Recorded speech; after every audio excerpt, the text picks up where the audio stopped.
দেখো বন্ধুরা, তোমাদের দাদাভাই এখানে রান্না করছে, আমি রান্না করছিলাম, আমাকে উঠিয়ে দিয়ে নিজে রান্না করতে বসেছে। মাছের ঝোলটা হচ্ছে, মাছের মানে কড়াইয়ের নাকি জালনা থাকে, সেই জালনা দিয়ে ঝোল লাফিয়ে নাকি তোমাদের দাদাভাই।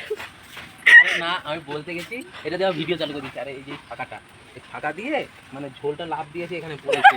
ঝোল লাভ দেয় বন্ধুরা, ঝোল লাভ দেয়। যাই হোক সিচুয়েশনে যেভাবে হোক পড়েছে আর এখানে জ্বলে যাচ্ছে আমার। এর আগে তো এগুলো ফুলে গেছে। আচ্ছা গরম তেল মাছ ভাজতে গিয়ে। আচ্ছা, তুমি প্রথমে কথাটা কি বলে ঝোল লাভ দিয়েছে, তাই কি বলে জালনা দিয়ে বেরিয়েছে? হ্যাঁ, মানে কড়াইয়ের জালনা থাকে, সেটা আমি তোমাদের দাদাভাইকে না দেখলে জানতে পারতাম না।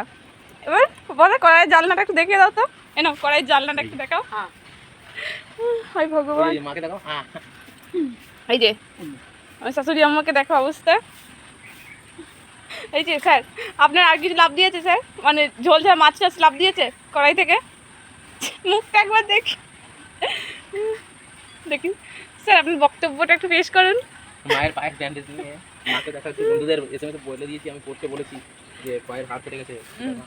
এই যে মায়ের পায়ের ব্যান্ডেজ, আর এই যে মায়ের পা এখন বরফ সেঁক দেওয়া হচ্ছে, ডাক্তারে বলেছে বরফ সেঁক দিতে। এই যে পায়ের হাড় ফেটে যে পা ফুলে কি অবস্থা, কি অবস্থা। এই যে এইখানটা, এই যে এইখানটাতে ইয়ে হয়ে গেছে, হাড় চিড়ে গেছে। এখন এই ক্রেপটা পায়ে বাঁধবো, বেঁধে নিয়ে তারপর দেখাচ্ছি। তো দেখো বন্ধুরা, এ দেখো পায়ে ব্যান্ডেজ করা হয়ে গেছে, বরফ এখানে ঝুলছে, এই যে এখনো বরফ আছে। পায়ের এইখানটা, এই জায়গাটা ভেঙেছে, মানে হাড়ে চিড় ধরেছে আর কি, ভেঙেছে বলতে গেলে।